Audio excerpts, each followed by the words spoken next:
So yes, you're seeing it right here. It is the Neon Ninja, the character that a lot of people voted on the previous episode, well, to the Ice Age episode. But this time, it is the Neon Ninja. This character is actually the 7th 30k PR that I've gotten, so it is true to as of right now.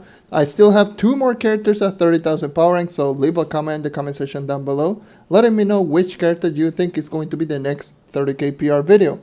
I will leave a comment right here for those who guessed. So probably as of right now, I think only one of you guessed, so congratulations for guessing the Neon Ninja, which is the current 30k PR character.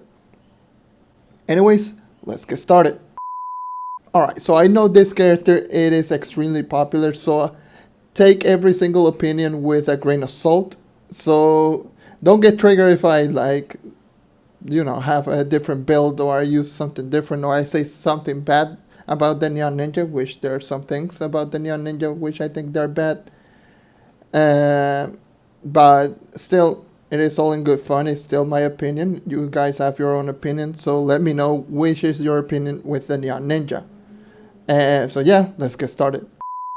Hello and welcome to another JMP video. I am your host JonNario, and today it is another 30k PR video. This time it is the 30k PR Neon Ninja. My Neon Ninja is currently sitting at 31,135 power rank. And my stats are as follow. I do not have like perfect top tier stats for a Neon Ninja, well, for any 31k PR character. So let's get started. I do have 287,499 physical damage. It's a little bit lower than expected. 93 movement speed, so I do not have more movement speed than usual. I do have a standard base movement speed like any stellar gear. 250 attack speed. I do have attack speed, but not fully. 99.9% critical hit. Like, look at that. That is like why. 2,090.1 critical damage, and I have 4,333 light. So my stats aren't as bad as like the previous episode, but they are not perfect, they're not the best, they're not the worst, but they're still alright. I have a lot of critical hit, critical damage. My critical hit is alright, it's 99.9. I could literally just use an augment and get it to 100%, which I should, now that I think about it. I do have 48 jumps because I do enjoy having a lot of jumps with the Neon Ninja. And 250 movements, attack speed. So I do use a lot of attack speed because this character, you use a lot of attack speed to get your shuriken, and movement speed because this is SP farming character. And my health, it is a 474,000. That is really low, and I will not be using Deathifying. So yeah, if I die like a lot, then yeah, just to let you know that I might die a couple of times in this video. So anyways, my gear, it is a full set of Crystal 3 gear. I do have my hat and face with attack speed, movement speed, and my melee with movement speed and crit damage. The reason I'm using crit damage instead of attack speed is because I already have 250%. And having 250%, it's, in my opinion, more than enough for a Neon Ninja. Having a little bit more than that is like overkill. But still, if you use attack speed on all pieces of gear, just go for it, because I did use attack speed on all pieces of gear when I did the 20k PR video. I do have Raptor Berserker, obviously, because this is a speed farming character. I do have a Stellar level 4 Energy Regen Ring. The reason I use Energy Regen instead of something like critical hit, which is like very important for the Neon Ninja, is the reason being is I use a lot of shadow flips, so Energy Regen does help out a little bit in doing shadow flips on the ground. I'm using Trailblazing Emblem because I want to maximize the movement speed with the Neon Ninja. I could be using something like Martial Emblem instead of Trailblazing right here, so I can actually one-shot every single boss. But you know what, I just like having fun with the Neon Ninja, so I just put Trailblazing instead of using like Martial to be extremely efficient. But if you cannot one-shot with the Neon Ninja, Martial over speed. Like, Martial over Trailblazing any day, since this character relies a lot on one-shots. I do have Conjurer's Crucible, same reason as always. I do have a lot of Magic Find. I would like to use as much flash as possible. Unyielding Emblem because again I do have 474,000 HP, and Unyielding is like a failsafe. And since I do have an empowered cosmic gem, which is a extremely empowered cosmic gem, I will talk about it in a bit. Since I do have that one,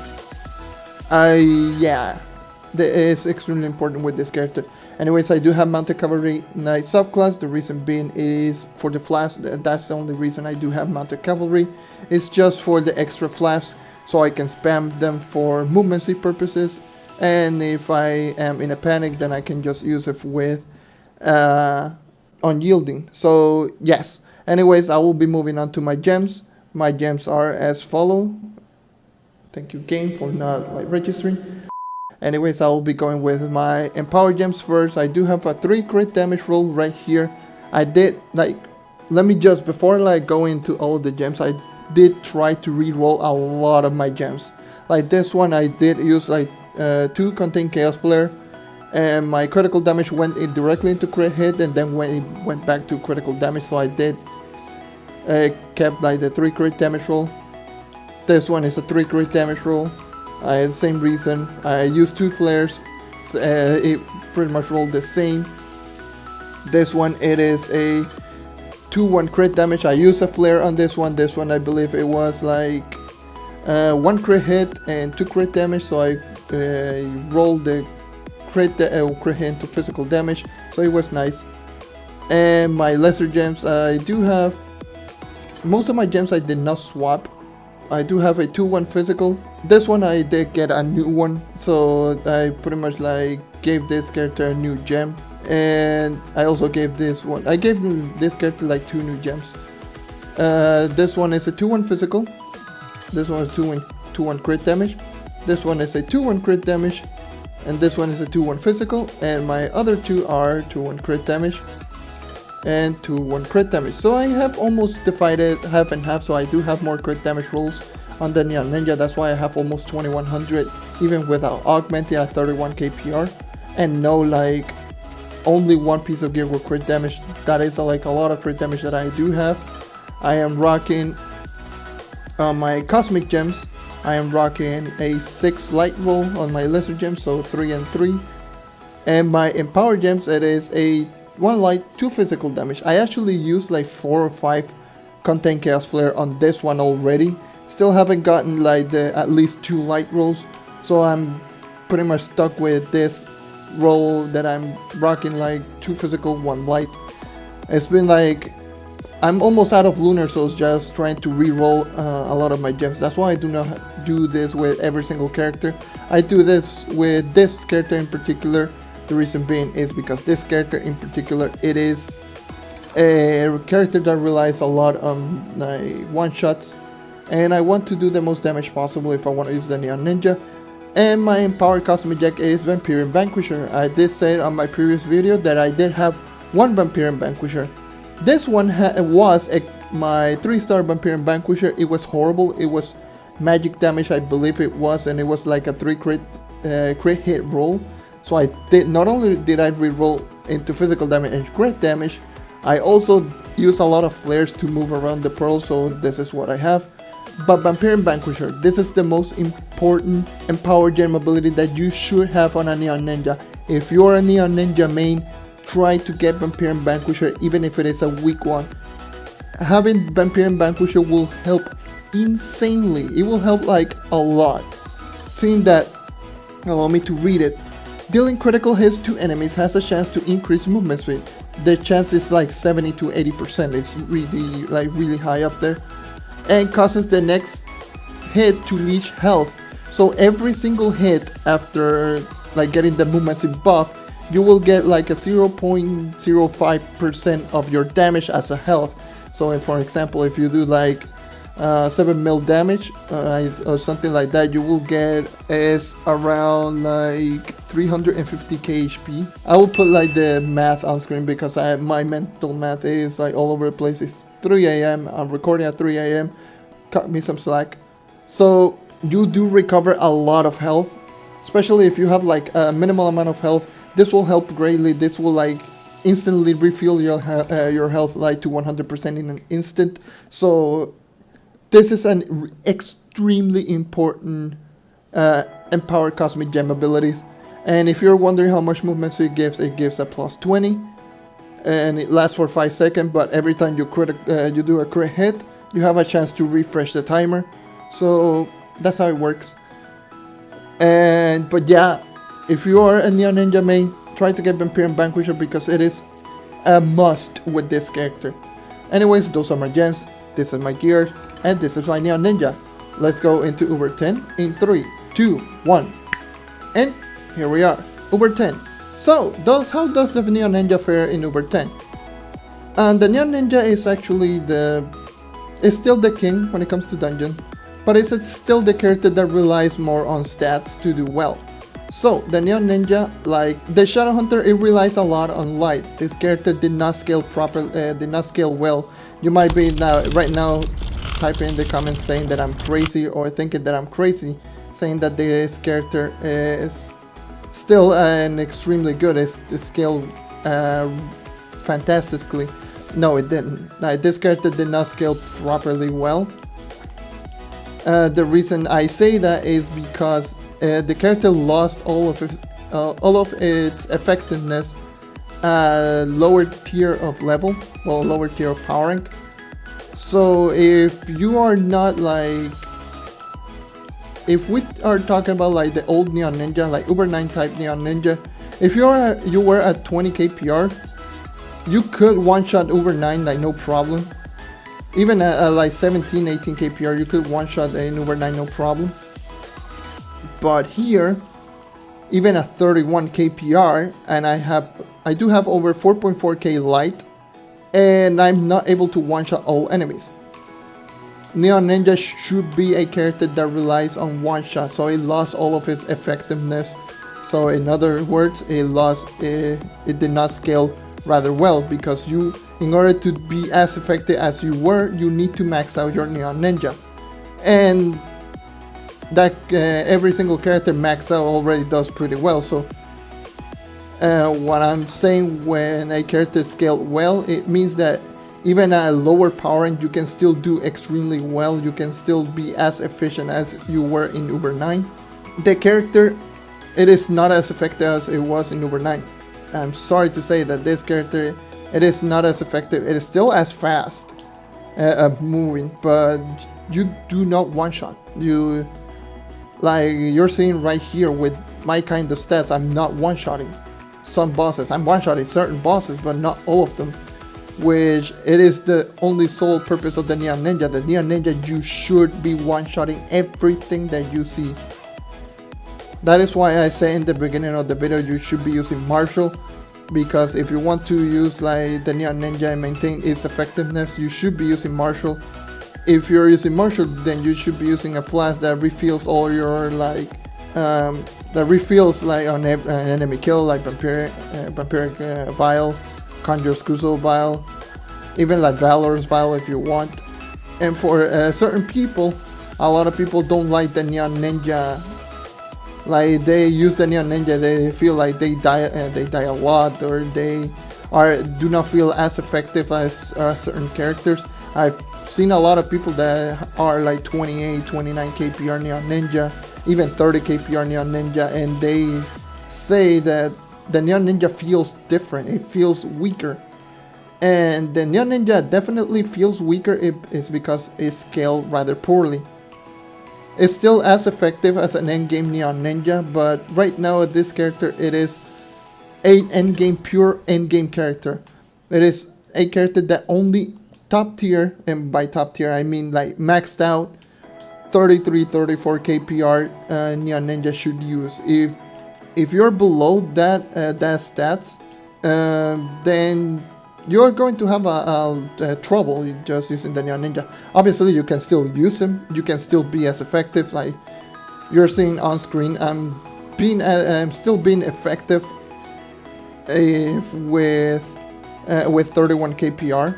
So I'm still being as effective, but I could die like any moment if I'm not using Death Defying. Like since I'm not using Death Defying, I could die in any moment right now. That's why I'm using like Unyielding.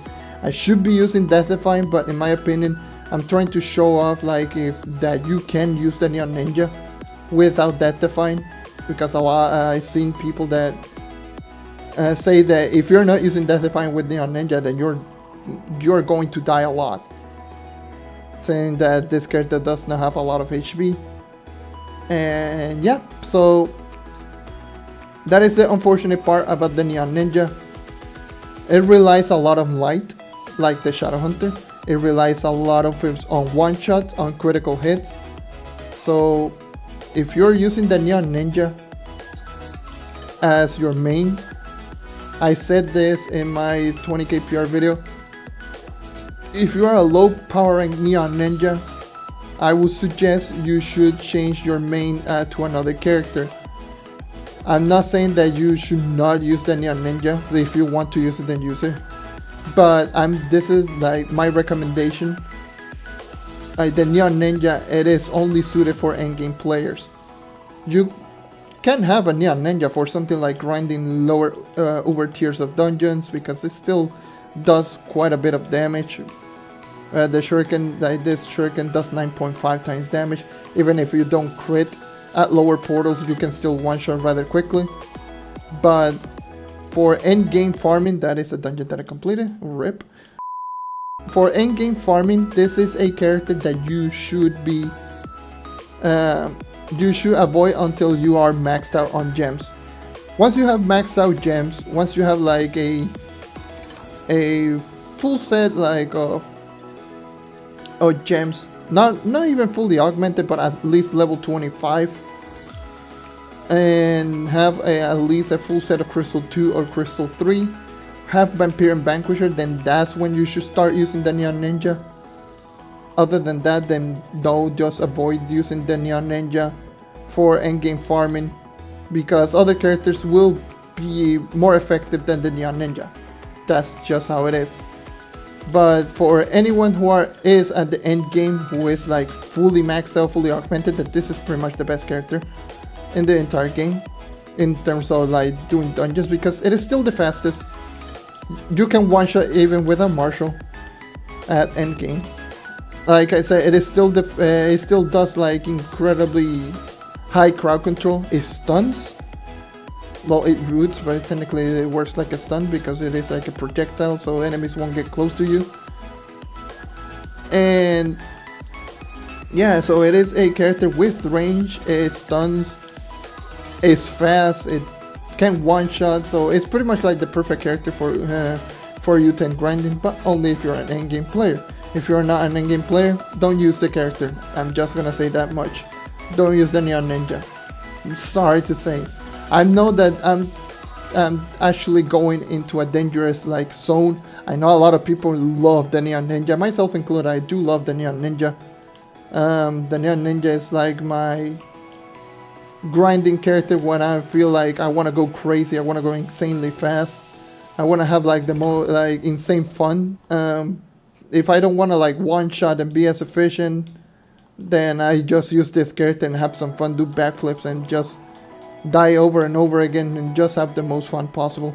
That's one thing that I really do enjoy about the Neon Ninja. It's so much fun. This character is extremely fun to play. Which, if like I said before, I've said this in previous video, enjoyment over efficiency. If you can use them, if you don't care what everything that I just said, if you care only about efficiency, then obviously take everything that I just said, like my opinion, with the Neon Ninja. But if you don't care about being efficient and you only care about having fun, which is the sole purpose that you should be using you should be playing the game. If you want to have like the most fun possible, then you can use the Neon Ninja, even at lower power rank, because it's so fun just to move around incredibly quickly. But if you want to be as efficient with the Neon Ninja and you only care about efficiency, then only use the Neon Ninja at end game, once you are maxed out in damage and everything, and then you will like be extremely fast, like you're seeing on screen. I'm not being as fast because again I am playing on the Xbox app. My controllers are really delayed and I'm not being as efficient as I normally am, and that is another thing that I don't use the Neon Ninja quite often for Uber 10, I still use it from time to time just to have some fun. So I'm not as good as of a Neon Ninja. I suck as a Neon Ninja. I know that, but still, I love having like a lot of fun using this character. But still, just take everything with a grain of salt. If you enjoy the character, just keep using him. If you want to be efficient with the Neon Ninja, try to max out like your gens. Try to be at least 95 to 100% critical hit. Try to have over 4,000 light. Try to max out all your gems. Try to be at least over 31k PR to start using the Neon Ninja efficiently. Other than that, then just use another character. You will have a better time just using another character. I'm just going to complete these 2 dungeons and I'll call it a day. So if this triggered you in any way, I'm sorry, but this is my opinion regarding the Neon Ninja. The Neon Ninja is extremely fun. It can one-shot like everything. I almost died right there. It can one-shot everything, but it is a pure endgame type character. And if you saw in this video, I did not die once. So I did not die once with a Neon Ninja 470k HP. Why is that? You might be thinking. That is Vampire and Vanquisher coming in clutch like crazy. So if I get crit hit, as you can tell, every time I hit the enemy, I recover a lot of HP. So I'm recovering like 200k, like 70, 80k HP, like crazy. For some reason it doesn't work with the shuriken. That's rather odd, but it works with all of the other abilities. So if you want to like maximize the Vampire and Vanquisher, if you take a lot of like hit from ranged enemies, you can just use a dash, stun them, use your basic, and you will pretty much heal like 100%. It is an incredibly good and incredibly powerful empowered gen ability. A lot of people are using like Vampire and Vanquisher on something like Shadowhunter, but Shadowhunter still works best with like Berserk Battler if you're using it for Uber 10. But this character, even though it needs the light, but it needs the survivability more than it should. Also, another subclass that you could be using, it is like the Revenant subclass. The Revenant subclass is extremely good with this character, since the Revenant subclass does work with the shuriken, and you will have like a double lifesteal, and you can survive a lot longer with like the Revenant subclass. But as you're seeing, I really don't need it. Still, anyways, I'm rambling all too much. Use the Neon Ninja if you want. The Neon Ninja is still a great character. It's scaled rather poorly for like mid-tier players. For endgame player, it's still as effective. So this character is still the king of dungeons, the king of speed, the fastest character in the entire game. And it still has like incredibly good hitboxes on the shuriken, a lot of one-shot potential, and everything that you love about the Neon Ninja in Uber 9. But it lost a lot of its one-shot potential with like the damage reduction from light. So use light, use Vampire and Vanquisher, try to get as much crit hit as possible, try to be 100% every single time. And yeah, so anyways, that is all I have to say. Thank you for watching, thank you for sticking around as always. If you have a Neon Ninja, let me know what you think of the Neon Ninja and which power rank are you. Leave a like if you want to help the channel grow, subscribe if you want to see more content like this, and that is all for today. Once again, thank you for watching, and I hope to see you next time. Take care and keep on hunting. And remember, this character is extremely good, but it is only focused on endgame players. See ya.